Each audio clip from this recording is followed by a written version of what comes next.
Welcome to another episode.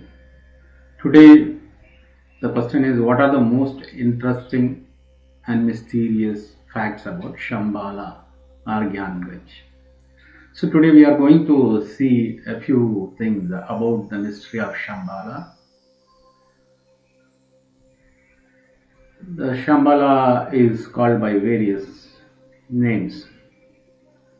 But what is the real Shambhala? The real Shambhala is in your heart. Discover it and become one with it, and you are enlightened. So the real Shambhala is in your heart. Remember that. The real Shambhala is in your heart. Realize it and be enlightened.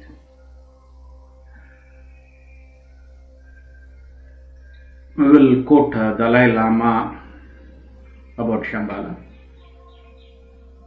Although those with special affiliation may actually be able to go there through their karmic connection, nevertheless, it is not a physical place that we can actually find. We can only say that it is a pure land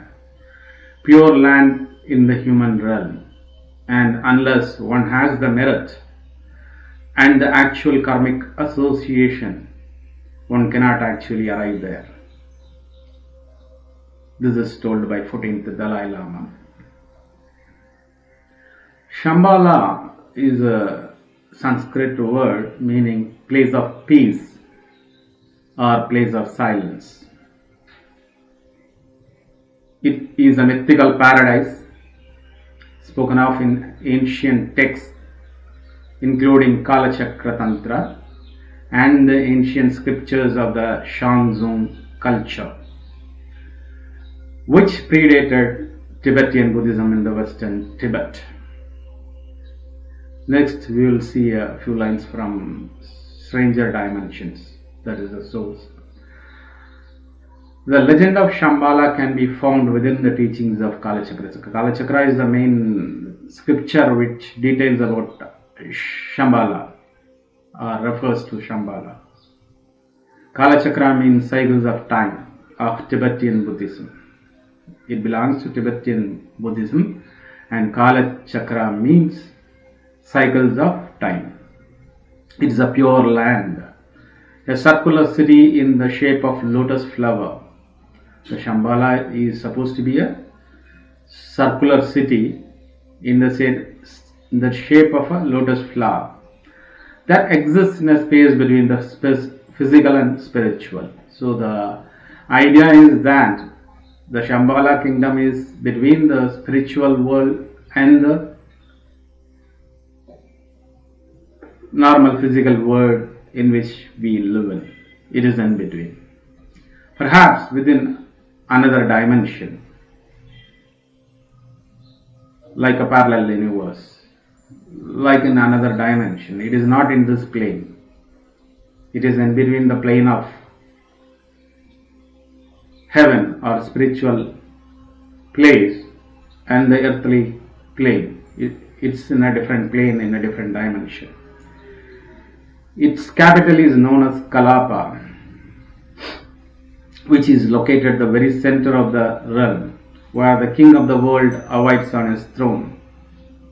According to Buddhist teachings, this paradise is only accessible to those with pure intentions and karmic association. Of course, many have attempted to locate the Shambhala. Most believe it lies within the inner Asia, perhaps in the Himalayas, or within the etheric plane somewhere in Gobi Desert. So there are a lot of people who are searching for this Shambhala, and they believe that it is there in the physical plane. And many people have many ideas of where it is. Some people think it is in the Gobi Desert. Many think it is in Himalayas. And the German Hitler's people, Govet himself claimed an entrance to Shambhala was connected via an underground passage to Lhasa, the capital of Tibet. So the Hitler's regime, believed that there is an entrance to Shambhala in one of the olden monasteries in Tibet, in Lhasa. Then there is this, from few lines from the source, ancient origins. Shambhala is said to be the land of 1,000 names. It has been called the Forbidden Land, the land of white waters, the land of radiant spirits, the land of living fire, land of the living gods, and land of wonders. Hindus call it Aryavardha, the land of worthy ones. Hindus call it the land of Aryavardha, land of the worthy ones. The Chinese knew it by Si Tien, the western paradise of Si Wang Mu, and to the Russian old believers it is known as Beloved Earth. But throughout Asia it is best known by its Sanskrit name Shambhala. Shambhala is a Sanskrit term, and people know it by the Sanskrit name Shambhala, Shambhala, or Shangrila. Some people call it Shangrila. The legend of Shambhala is said to date back thousands of years, and reference to the mythical land can be found in various ancient texts. The bone scriptures speak of a closely related land called the Olmulungring.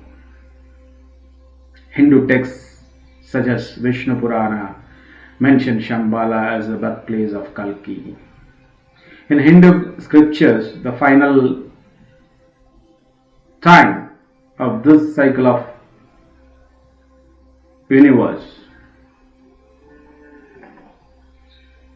there arises the god in the name of Kalki in Shambhala, birthplace of Kalki.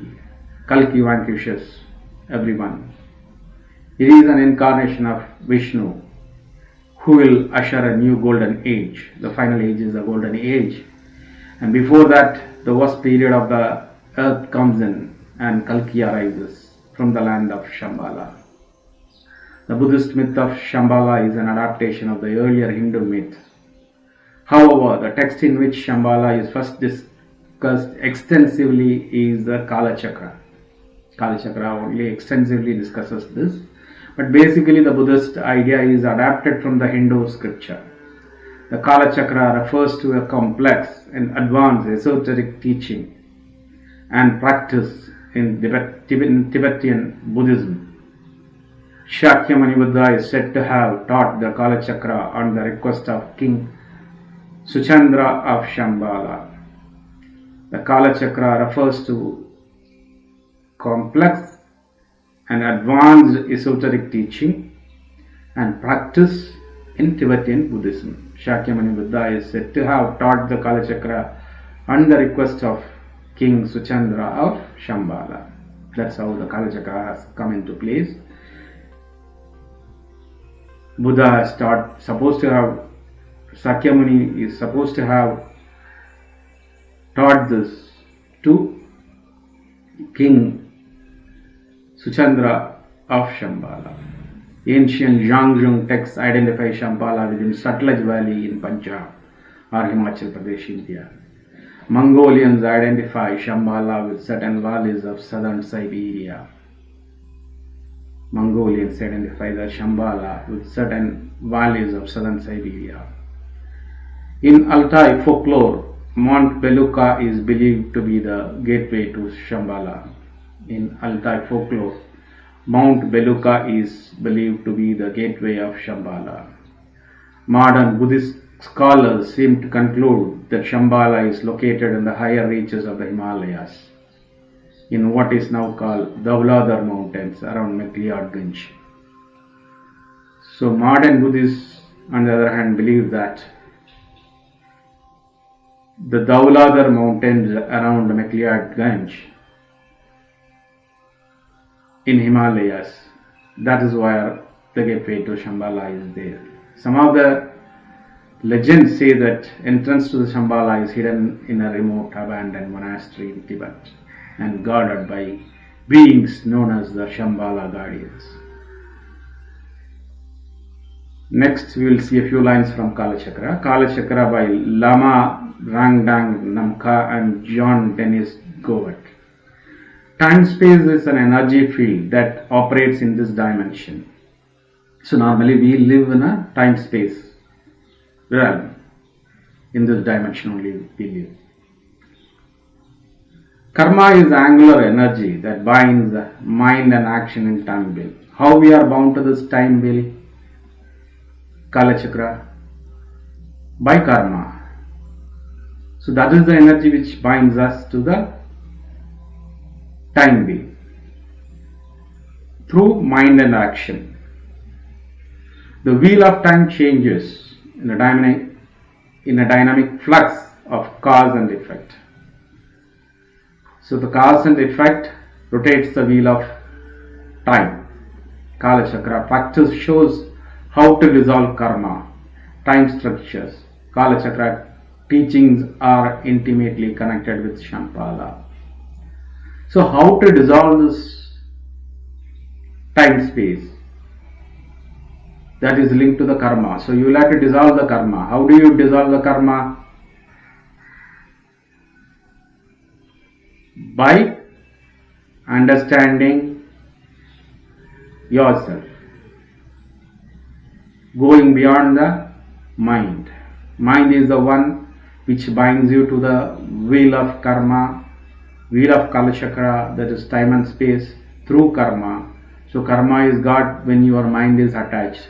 When there is no attachment, when there is no mind, there is no binding to karma which binds to time and space. So you are escaping from the Kalachakra. Kalachakra teachings are intimately connected with Shambhala. Sri Kalachakra is the name of great Buddha, the conqueror of time wheel. Shambhala as Uttarakuru, where the Siddhas and enlightened sages dwell. So here Shambhala is defined as where the enlightened sages dwell, at ease, free of struggle and disease. The north continent of Mount Meru is hidden from sight. Hindus and Buddhists share the same cosmology of the sacred center mountain. So Hindus and Buddhists share this sacred mountain. So next we will see a few lines about Kalki Avatar. 10th and last avatar of Vishnu of this current cycle is Kalki. He will be born in North India, in a village called Shambhala. He will ride white horse into final battle to vanquish evil and establish an era of peace and ending the Kali Yuga, the dark age. Kali Yuga is the dark age. So the Kalki Avatar, the 10th avatar of Vishnu will be born in Shambhala, a town called Shambhala, a village called Shambhala, and he will bring an end to this dark age of Kali Yuga, and the golden age will be born. Meru is the world's center. Mount Meru or Himalayas is the world's center. Vedic astronomers place it in the heavens above the north pole of the planet Earth. So some people does not refer to Himalaya, but they refer to the place which is not in this plane, not in Earth, but above the north pole of the planet Earth. So this is the thing about the Shambhala. Though people are searching for Shambhala in the physical plane, a lot of people giving it different names, we understand that Shambhala is the beyond mind. Mind binds to karma and karma binds to the Kalachakra or the wheel of time. So beyond space and time, if you go, that is Shambhala, and that is how through the no mind, no thoughts, going beyond the mind and thoughts. So with this, we'll end this episode on Shambhala, the mystery of Shambhala. Stay with me for another episode. Subscribe to my channel and share this video. Thank you.